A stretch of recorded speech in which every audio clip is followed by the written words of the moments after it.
परमात्मा कहते हैं सोहम शब्द हम जग में लाए, और सार शब्द वो तो अभी किसी को बताऊंगा नहीं, अब समय आया था वो बताने का। अब दास ने सबको देने लगे, तो अधिकारी होते जाएंगे उनको सार शब्द देते जाएंगे।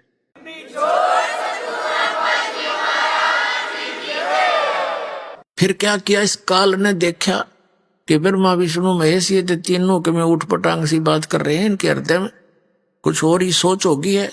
अंदर से ऐसी भावना भर दी और आकाशवाणी कर दी कि ये झूठ बोलता है, क्या वेदों में लिखा है ऐसा तो ये बताता है। तो ब्रह्मा एकदम सचेत हुआ, कहा सचमुच वेदों में भगवान, उसने भगवान की आकाशवाणी मान ली, काल की, काल के द्वारा दिएगा ऊपर से आकाशवाणी, और भगवान आए थे वह फेल कर दी। कहा जी सचमुच वेदों में ऐसा कुछ है नहीं।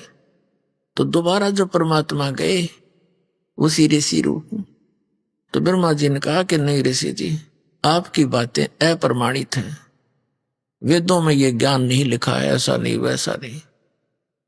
तो परमात्मा बोले इसे इतने वेद पढ़े जब तूने का ये नहीं लिखा, तो उन्हें पता लग गया काल प्रेरणा होगी इनके अंदर, भी ये सुनेंगे नहीं, लेकिन फिर भी ये नेक आत्मा है, साधु संतों का आदर करते हैं, और इनको ये भी पता है कि ऋषि का अनादर करने से ये विषैले सर्प भी हैं, श्राप भी दे देते हैं, इसलिए इनसे वैसे भी आदर करते हैं ऋषि रूप में विराजमान किसी व्यक्ति का। जैसे भगवान विष्णु जी को नारद जी ने श्राप दे दिया, उस श्राप के कारण और श्री राम रूप में जन्म होया, सारा जीवन ब्रह्म मट्टी हुई, पत्नी कहीं, आप कहीं, बच्चे कहीं, उसके श्राप से ही वो कष्ट उठाया। तो इससे डर कर भी वो आदर सत्कार तो करते हैं ऋषि का, लेकिन करते हैं वही जो उनकी अपनी साधना है। तो परमात्मा जब दोबारा गरीबदास जी को लेकर जब गए इन ब्रह्मा विष्णु महेश के लोक में, जब गरीबदास जी के सामने, तो वो महात्मा रूप में थे ही, जब वहां पहुंचे तो उनको उसी रूप में दर्शन दिए जिस रूप में प्रथम बार मिले थे। तीनों जिसके भी पास गए वो समा खड़े होकर के सत्कार किया, आओ महाराज जी। और परमात्मा ने कहा कि तुम गलती कर दी बच्चों, उस ज्ञान को, उस नाम को छोड़कर। नाम ने बोले जी नाम तो हम वही जपते हैं। परमात्मा बोले मैंने और भी कुछ आपको बताना था, तो वो नहीं स्वीकार किया। तो ये सारी कुछ डिस्कस वार्ता इसलिए करवाई गरीबदास जी के सामने, परमात्मा ने उनके मुंह से बुलवा दिया कि सचमुच ये परमात्मा इनसे मिले थे और ऐसा ऐसा इनके साथ बात हुई थी। उसके बाद गए धर्मराज के दरबार में, चीफ जस्टिस के ऑफिस में। तो वहां जाते ही धर्मराज खड़ा हो गया, अपनी आसन को त्याग कर। अपने आत्मा, ये जगत जो है इसके अंदर आध्यात्मिक ही सब क्रियाएं काम करती हैं।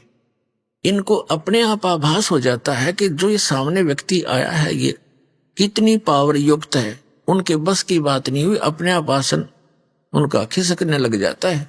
तो वो समझ जाते हैं कि ये कोई आम व्यक्ति नहीं। तो धर्मराज के दरबार में परमात्मा पहुंचे तो उसका आसन ऐसे ऐसे करने लगा, वो एकदम खड़ा हो गया और हाथ जोड़कर खड़ा हुआ। तब परमात्मा खड़े हैं, जैसे एक छोटे अधिकारी को बड़ा अधिकारी आदेश देता है और साथ में उसको डांट भी लगाता है। इस प्रकार वार्ता कबीर साहब ने यहाँ के धर्मराज के साथ की, आंखों देखा, अपने सामने रूबरू हुई वो वार्ता आदरणीय गरीबदास साहिब जी ने अब किस प्रकार चित्रार्थ की वो आपको सुनाते हैं। पंजा दस्त कबीर का सिर पर रखो हंस, यम किंकर चंपे नहीं उधर जात है वंश। पंजा दस्त कबीर का और सिर पर रखो हंस। हे पुण्यात्माओं, अपने कबीर परमेश्वर का पंजा अपने सिर पर रखवाना है। यम के दूत आपके निकट नहीं आवेंगे और तुम्हारा पूरा कुल का कुल पार हो जाएगा, उद्धार हो जाएगा।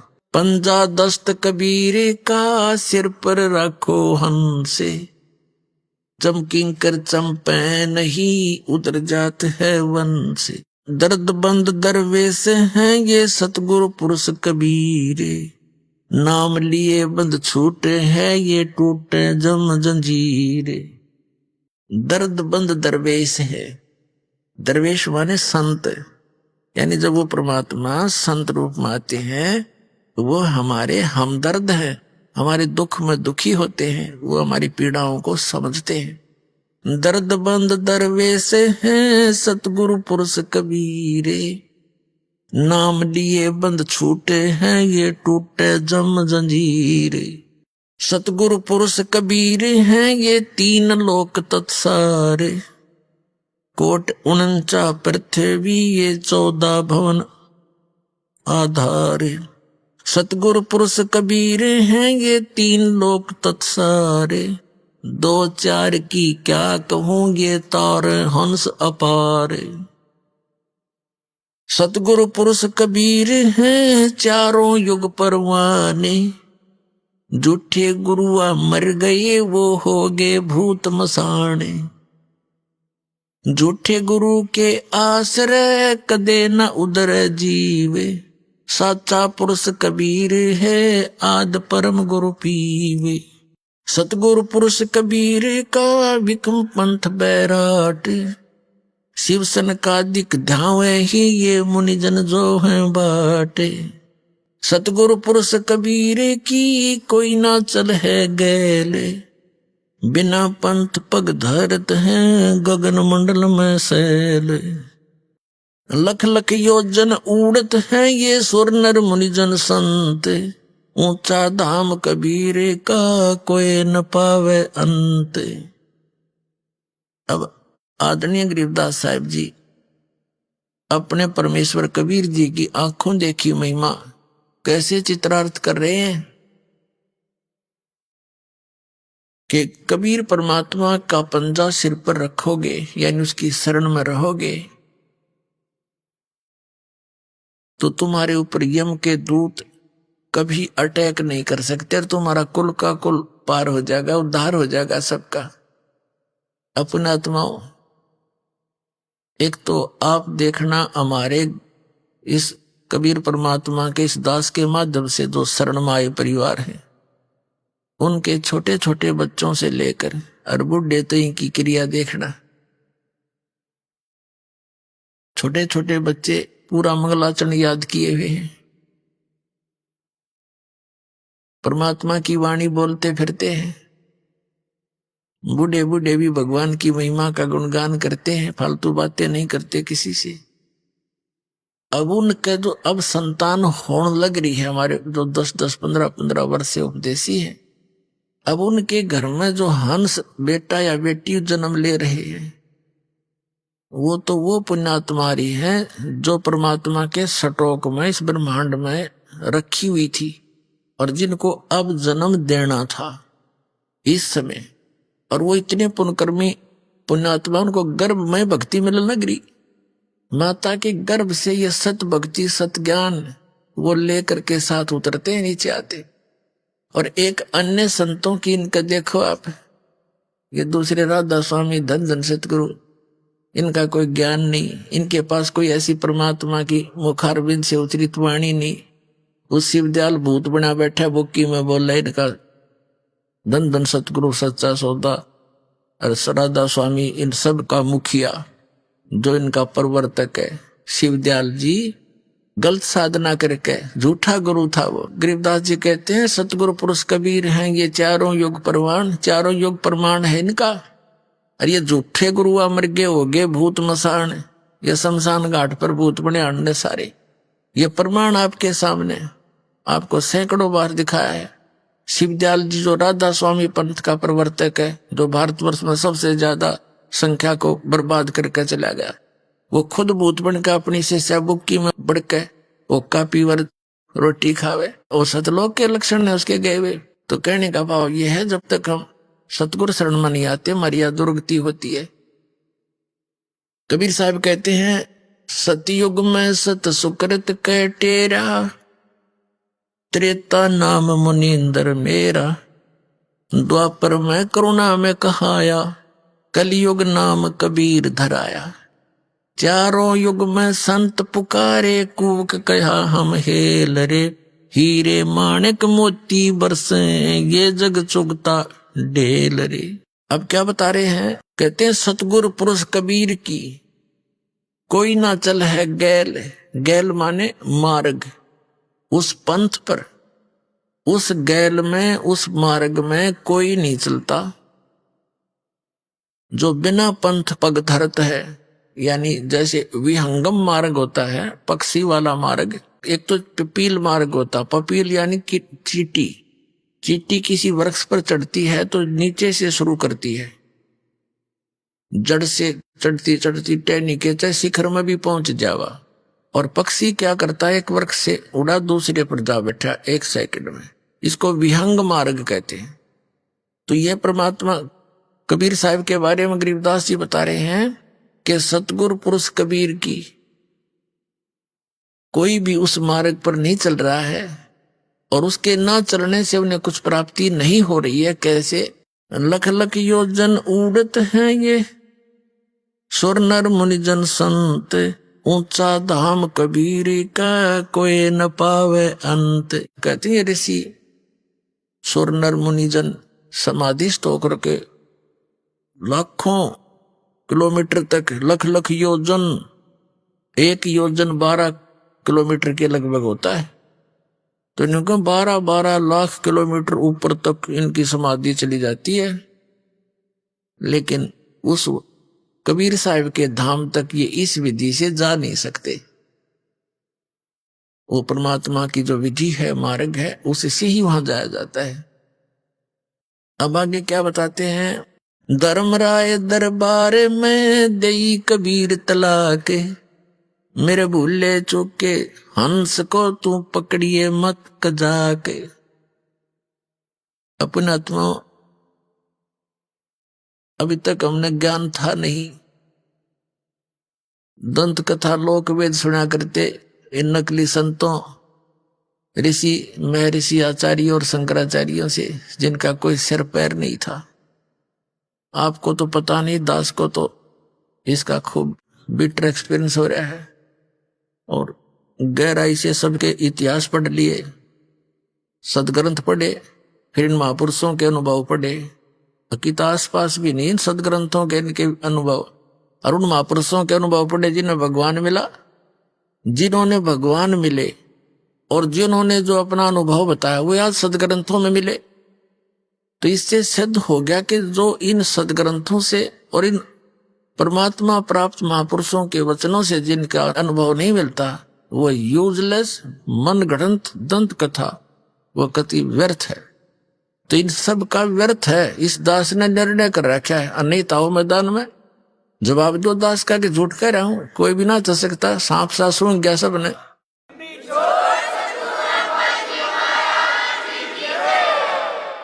आज कोई कोने में बैठकर दास कोई ये चर्चा नहीं कर रहा है। इंटरनेशनल सतर के चैनलों पर इनकी सबकी धोती सी धो दी, और कोई तो सकता नहीं। बकवाद तो कितना कर लियो, लेकिन ज्ञान में बोल कर दिखा दो। ये भी कहो कि मैं झूठ बोल रहा हूं, एक शब्द कहो, प्रमाणित करके बताओ, फिर पता चलेगा। मूर्ख बना दिया सारे संसार को।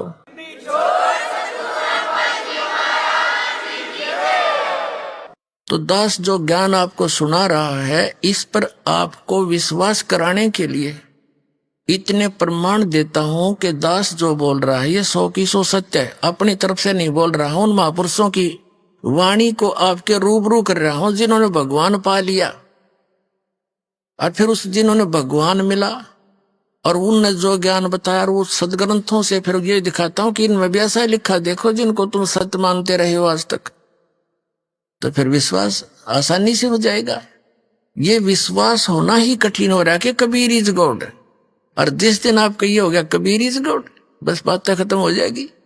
फिर त्योबाणी पढ़ा करेंगे, आंखों में आंसू आया करेंगे, घर घर बैठ कर भगवान की चर्चा चला करेगी। बकवाद करते हैं सारा दिन 2 रोटी के लिए, और ये परमात्मा प्रसन्न हो गया, घर भर देगा ठड्डे आपके, खाया भी ना जा सारी उम्र आप पर, इतना दे देगा आपको।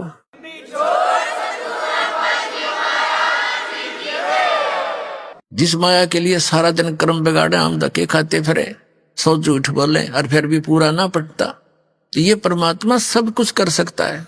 आपको कथा सुनाएंगे धीरे धीरे, क्योंकि समय इतना लंबा सिलेबस है इस परमात्मा का। 1 वर्ष में तो 1 ही प्रमाण का नंबर आता है, पुस्तक छाप रखी वक्ता ने, इसी न पढ़ा करो। तो ये सारा कुछ मिलाकर अपना कंप्लीट कोर्स करो।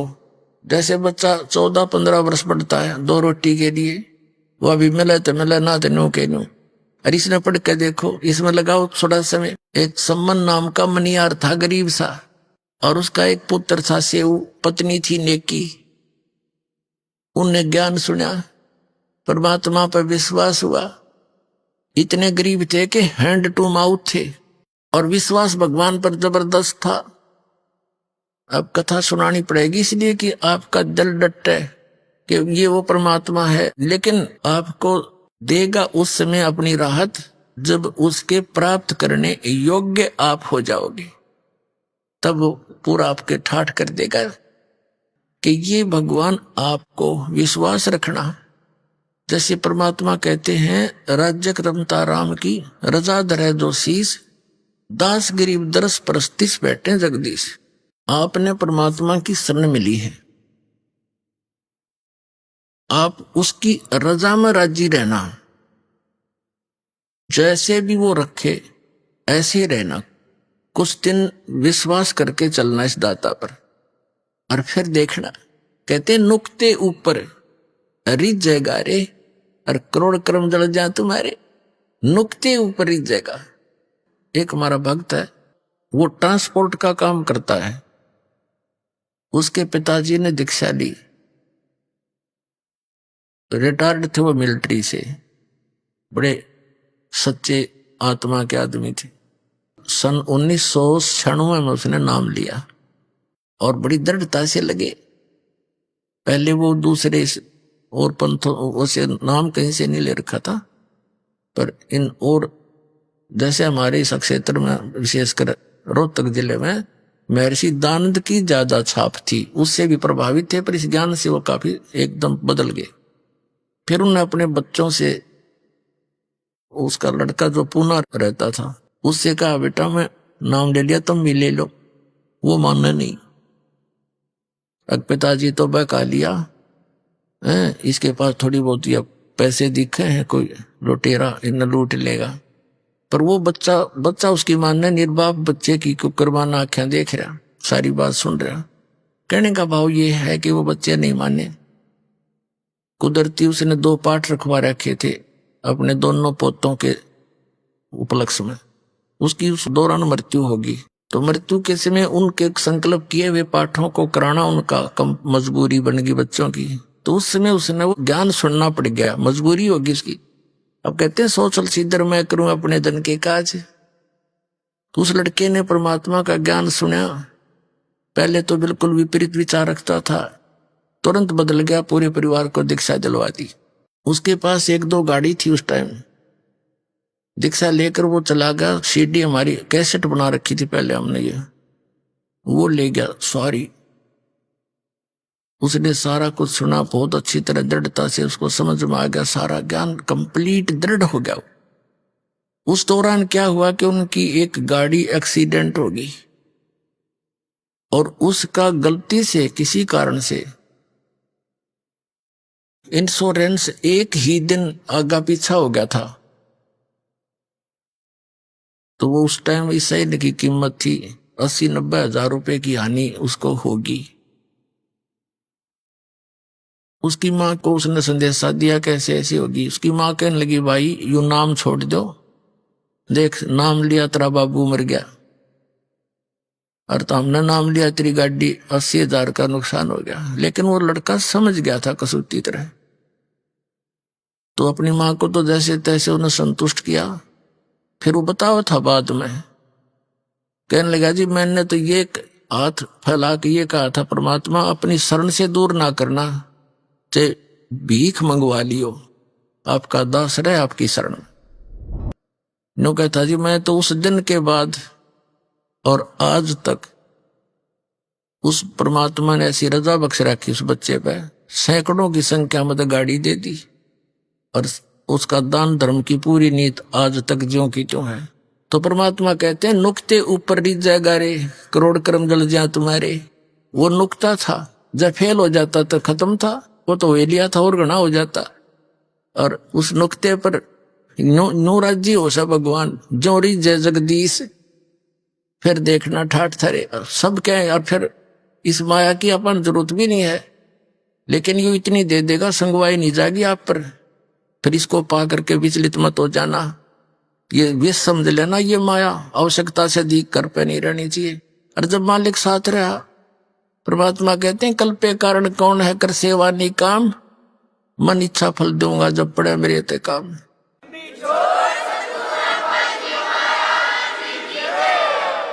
तो इस तरह की दृढ़ता और सच्चे भाव से मालिक में समर्पण आ जाएगा ना उस दिन, फिर देख लेना भगवान क्या नहीं कर सकता। एक प्रमाण नहीं, लाखों प्रमाण याद है इस परमात्मा के।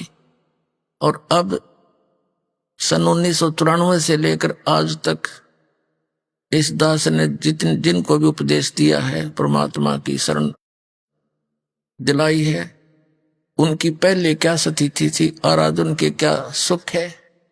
उनके मुख से सुनने से विश्वास गणा होगा आपको। एक परिवार की कथा सुनने लग जाना, कान बहरे हो जाएंगे जो पहली बार सुनेगा। उनके इतने सुख दे रखे परमात्मा, लेकिन उनको ये भी विश्वास हो चुका है कि हमने धन की जरूरत नहीं, हमारा धन तो ये है हमारा नाम सुरक्षित रहे और काम नहीं कोई अड़े। भगवान के बच्चों का काम अड़ गया, फिर भगवान की तरह गया। फिर घनी मांगने की जरूरत नहीं, इस पे बेमतलब डिमांड नहीं रखा करते। बेमतलब की डिमांड तो मन रखता है, आत्मा रखती है आवश्यकता की। तो आत्मा की जो पुकार है दाता सुनता है, इस मन की नहीं। मन तो काल का एजेंट है। तो पुणात्मा आप इस ज्ञान से पूर्ण परिचित हो जाओ, फिर देखना इसके ठाठ। आप देखो कितना धनी है, टेंशन खत्म नहीं। और आपने परमात्मा का बच्चा से सिंपल सा घर पर रहता हो तो उसको कोई टेंशन नहीं, क्योंकि उसको मालूम है कि समर्थ हमारे सिर पर बैठा है। से सौंप्या गुरुदेव को सफल होया यो शीस, नितानंद इस शीस पर आप बसे जगदीश। परमात्मा को सिर सौंपा। सिर सौंपना कोई काट के नहीं देना, समर्पित हो जाना। अब वो एक कथा सुनाता हूं आपको। ये सेऊ और सम्मन नाम के, सेऊ तो उनका पुत्र था, सम्मन पिता, नेकी उस सेऊ की मां यानी सम्मन की पत्नी थी। वो दोनों मनियार का काम करते थे। नेकी भी मनियारी का काम करती थी, चूड़ी पहनाया करती थी बहन बेटियों को, और वो मनियार भी। गरीब इतने थे बहुत गिने, हैंड टू माउथ थे, विश्वास भगवान पर दृढ़ था, सत्संग बहुत सुन रखे थे परमात्मा के। अब वो जहां भी चूड़ी पहनाते थे बहनों में बैठकर, तो बहाना सा मिलाकर चूड़ियां भी पहनाते रहते, अपने भगवान की कथा भी सुनाते रहते। हमारे गुरुजी ऐसे हैं, हमारे गुरुजी ऐसे हैं, कबीर नाम है। उन्होंने ऐसे सिकंदर राजा के जलन का रोग था वो ठीक कर दिया।